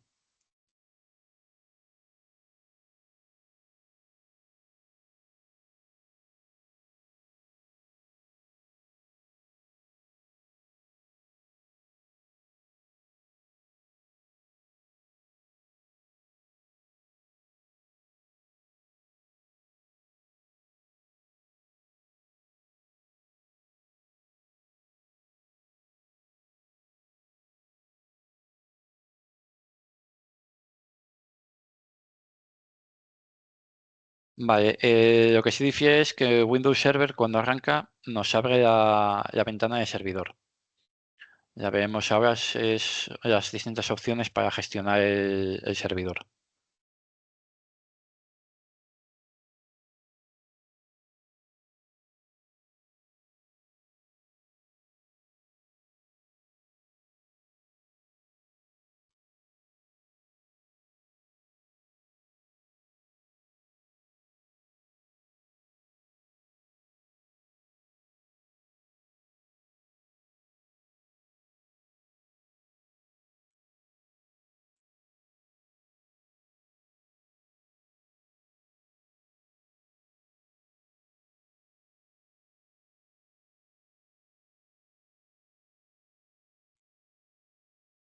Vale, ahora como dijimos queremos que este servidor gestione de los usuarios de nuestra empresa.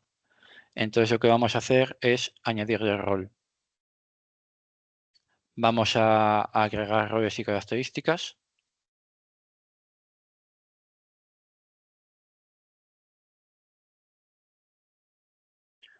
Y esto es casi todo, veis que es siguiente, porque son las opciones básicas, rara vez se tienen que cambiar.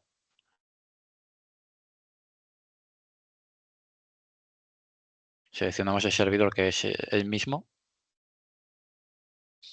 Aquí ponemos lo que queremos instalar, en este caso es el servicio de lo de Active Directory, pero podemos instalar más cosas. Podemos hacer un DHCP, un DNS, un servidor de páginas web también, como el Apache, solo que en Windows se llama Internet Information Server. Hay distintos roles. En este caso solo nos interesa el de servidor de dominio.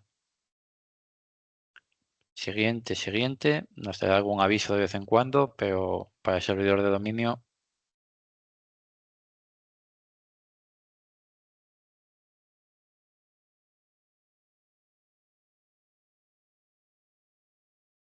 una pantalla que nos dice lo que vamos a hacer. Instalamos. Aquí también vamos a cortar porque se tira otros 5 minutos instalando cosas. Y una vez que acaba, tenemos que promocionar para que realmente sea el servidor. De momento tenemos instalado lo que es el programa que gestiona los dominios, pero no hemos dicho que este vaya a ser el servidor de dominio. Entonces hacemos la promoción.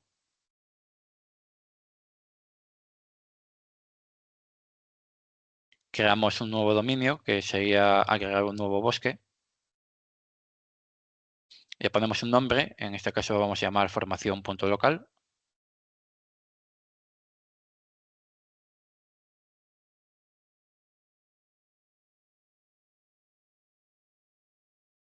Vale, hay varias, digamos, versiones del bosque. La última es la 2016. Es la más avanzada, es la que vamos a dejar. Pero dependiendo de los servidores que tengas en el dominio, puede que a veces necesites utilizar una anterior. Entonces ahora lo que tenemos que hacer es poner una contraseña para el dominio. Esta contraseña será una de las que necesitemos cuando queramos añadir un equipo al dominio.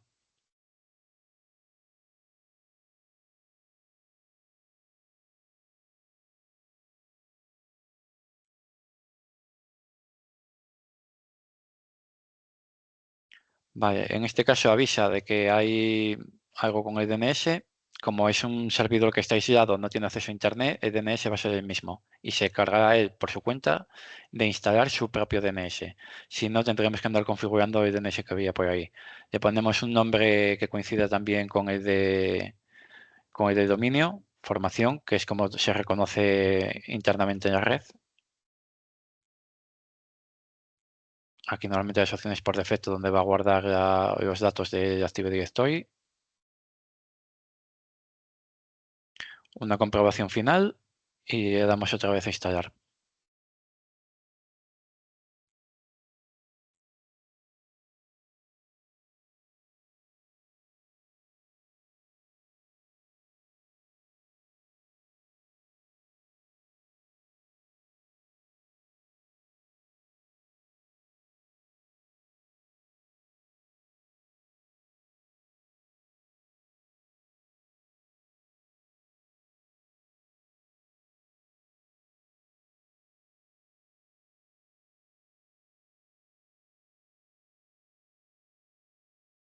Vale, cuando acaba pide reiniciar.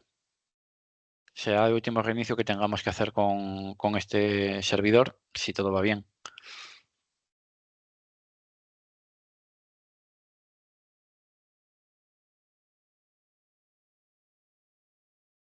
Comprobaréis que Windows tiene la manía, por así decirlo, de que cada vez que instalas algo, te recomienda que siempre reinicies, reinicies y reinicies. Con Linux no hay que hacerlo siempre, solo cuando instalas una actualización crítica del sistema. Pero aquí para instalar cualquier programa o cualquier cosa, casi siempre te pide que reinicies el servidor. Por eso procuramos tocarlo lo menos posible, ya que supone un corte del sistema.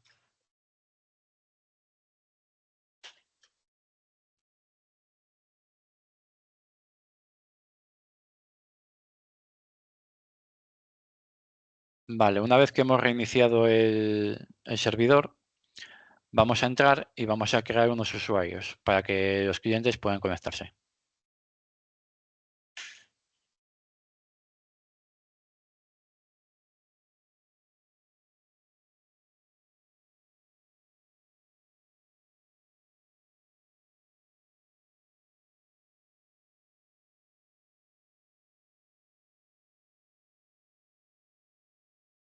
Como veis, nos ha cambiado, ya no solo es administrador, sino que es administrador dentro del dominio de formación.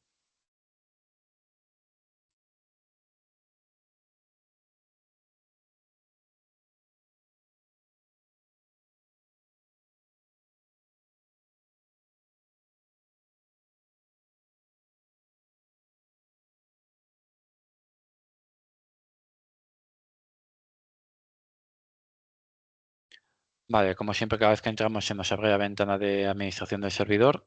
Nosotros vamos a añadir usuarios de dos formas. La primera va a ser a través del administrador de Active Directory, que se suele usar para muchas cosas. Os voy a enseñar cómo se añade un usuario ahí, pero no es la forma que vamos a utilizar normalmente. Veis que hay otra más fácil y más cómoda.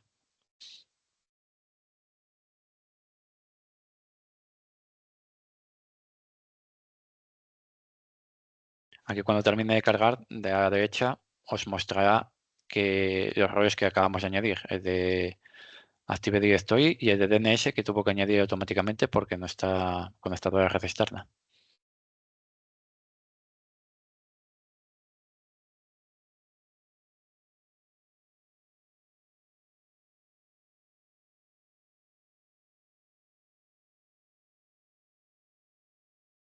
Ahí os veis a la izquierda y abajo.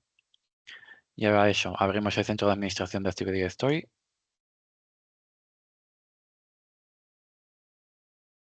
Y vamos a añadir el primer usuario.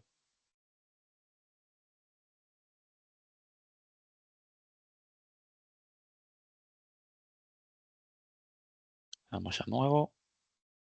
Podemos añadir usuarios, grupos, equipos. De momento de usuario. Ya os digo que esto no es lo que vamos a utilizar normalmente porque es muy pesado.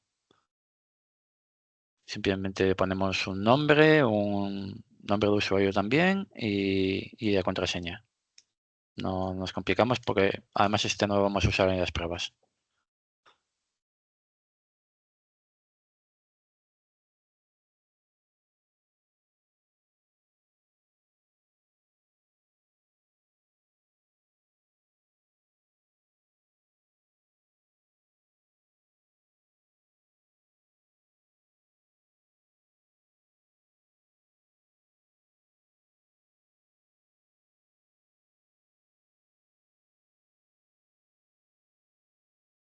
Bueno, con esto tendríamos creado el primer usuario de dominio. Ahora vamos a crear otros dos, pero vamos a hacer desde el MMC, que es una aplicación de Windows que nos permite añadir complementos y donde podemos tenerlo todo. En lugar de ir andando abriendo diferentes administradores, los podemos tener todos dentro del mismo administrador. Entonces, ejecutamos la consola como administrador y añadimos el complemento de Active Directory. Aquí podemos también añadir un complemento de DNS, un complemento de carpetas, bueno, tiene muchísimos, y para que no tengamos que andar cambiando de cosas. Siempre podemos gestionarlo todo desde el mismo administrador.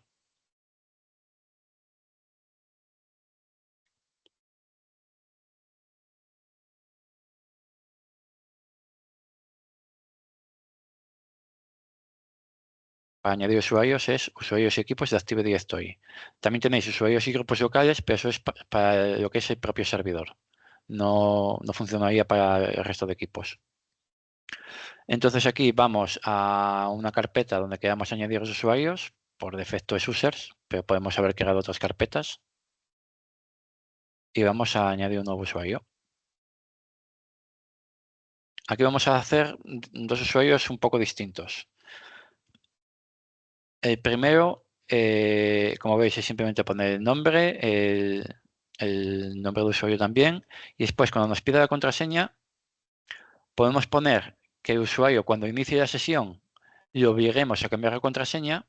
De esa forma conservamos su privacidad. Solo él sabrá la contraseña.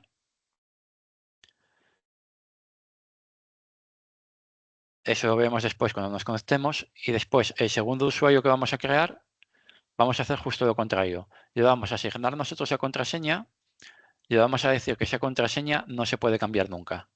Eso nos puede interesar cuando son no usuarios reales, sino cuentas que necesitamos para arrancar servicios del sistema o lanzar aplicaciones. Gente que no es real, pero que la necesitamos para hacer cosas dentro de Active Directory. Aquí desmarcaríamos lo que puede cambiar la contraseña.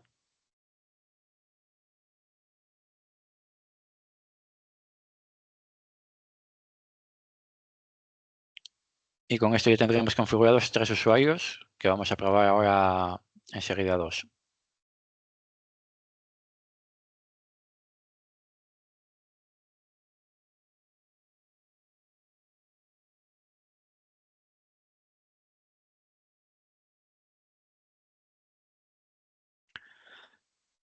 Vale, aquí estamos dentro de lo que sería el Windows 10. Hemos cambiado entrado con el administrador de Windows 10. No es uno que hemos instalado en nuestro de casa. Y lo que vamos a hacer es añadir el dominio. Para eso vamos al nombre del equipo, seleccionamos miembro del dominio y ponemos el dominio. Antes de hacer esto, no lo marqué aquí, pero es importante que como DNS tengamos la IP del servidor que acabamos de instalar, porque si no, no lo va a encontrar. Aquí añadimos con la contraseña de dominio que pusimos antes.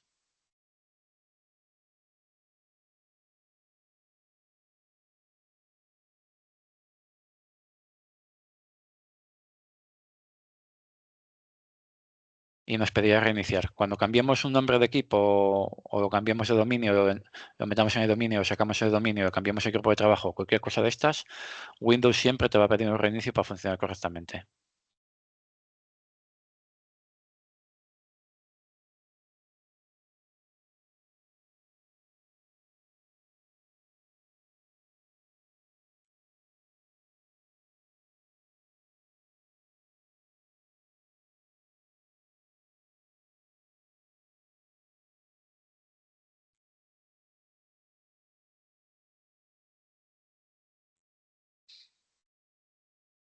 Vale, ahora vamos a entrar con el primer usuario que hemos creado y veréis que nos pide que cambiemos la contraseña.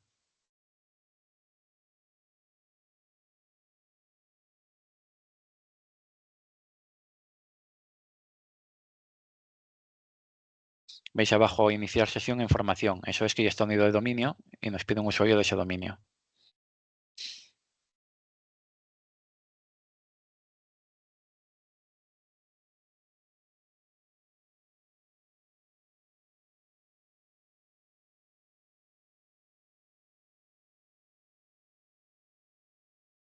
Con esto, si el usuario ahora mismo perdiera la contraseña, no podríamos, digamos, entrar y ver sus cosas ni nada. Tendríamos que generar una nueva nosotros y hacer el mismo procedimiento, marcarla para que la cambie cuando entre de nuevo.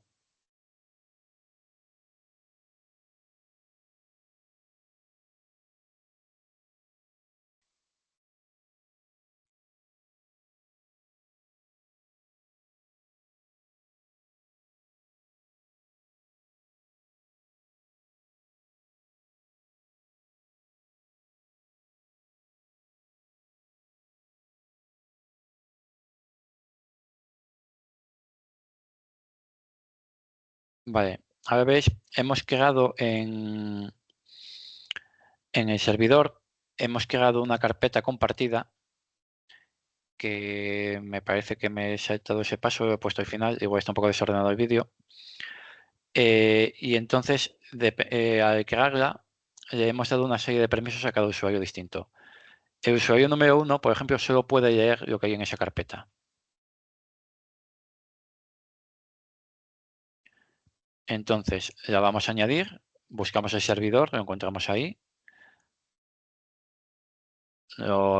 Vemos la carpeta compartida, le añadimos como una unidad de red a nuestro cliente Windows, a Windows 10. Y vemos que tiene un archivo. Podemos abrir el archivo y ver lo que hay. Pero si intentamos crear uno nuevo, nos dirá que no es posible. Si intentamos modificar también el archivo que hemos abierto antes, nos diría que tampoco se deja.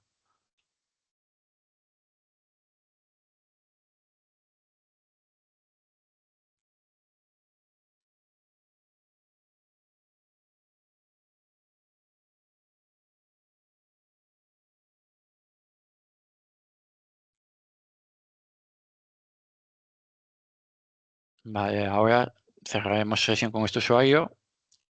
Lo abriremos con el usuario 3, que es el que no nos va a pedir el cambio de contraseña. Veis que entramos directamente.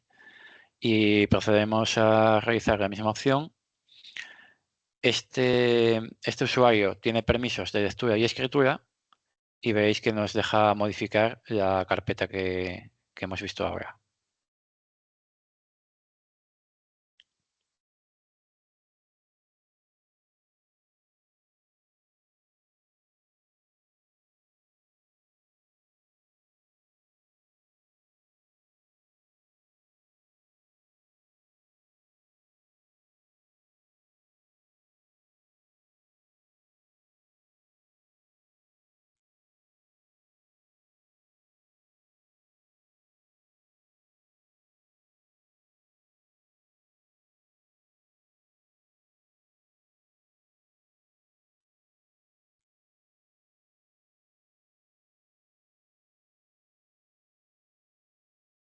Como veis, entramos directamente, no nos pide ningún cambio de contraseña.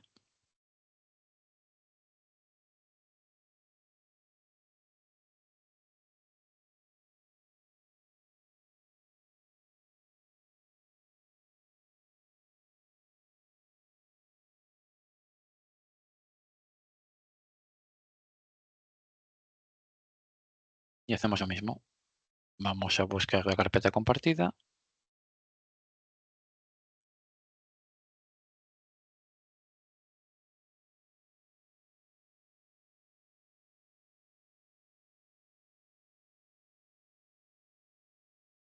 Comprobamos que podemos verla y ahí ver el archivo que hay.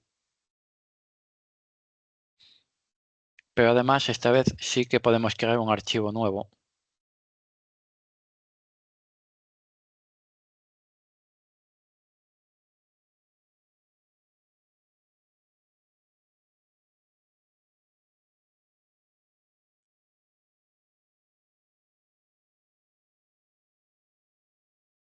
Y si vamos de nuevo al servidor, vemos que en la carpeta compartida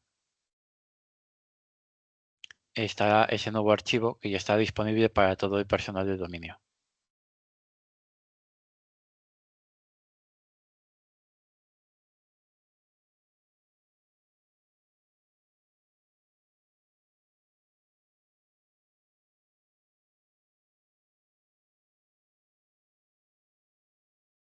De ese modo no tenemos que ir ordenador a ordenador configurándolo todo. Y básicamente esto es lo que se hace en una empresa pequeña. Suele ser esto, un servidor de gestión de usuarios y un servidor de ficheros. Eso. Eso, Active Directory se utiliza en oficinas pequeñas y grandes. Habéis visto una instalación básica, o sea, menos que esto, no merece la pena hacerlo siquiera. Si queréis ver más cosas, podéis ver lo que son las políticas de grupo o GPO, scripts, por ejemplo, esto que hemos hecho de buscar la carpeta y añadirla, podemos automatizarlo. Podemos poner que cada usuario, cuando entre por primera vez en sesión, se ejecute un script que busque esa carpeta y ya la añada automáticamente, que es lo que se suele hacer, de hecho. Y después hemos visto lectura y escritura y solo lectura, pero digamos que hay muchísimas combinaciones de permisos. Podemos también cambiar permisos de ejecución y otras cosas. Puede ver y modificar un archivo, pero no puede ejecutar un programa, por ejemplo, que esté. Esto con máquinas virtuales es bastante sencillo. Simplemente desplegáis. Podéis clonar a una máquina que ya tengáis 5 veces para tener 5 clientes. Y podéis probar a acceder desde 2 máquinas distintas al mismo tiempo. Veis que a veces os diría que el archivo está bloqueado, entonces no podéis acceder, depende de cómo lo estáis usando. Y básicamente esto es la actividad que os proponemos, que montéis una pequeña oficina doméstica en casa con un servidor y un par de clientes para que veáis cómo funciona. Por mi parte es todo, no sé si tenéis alguna pregunta.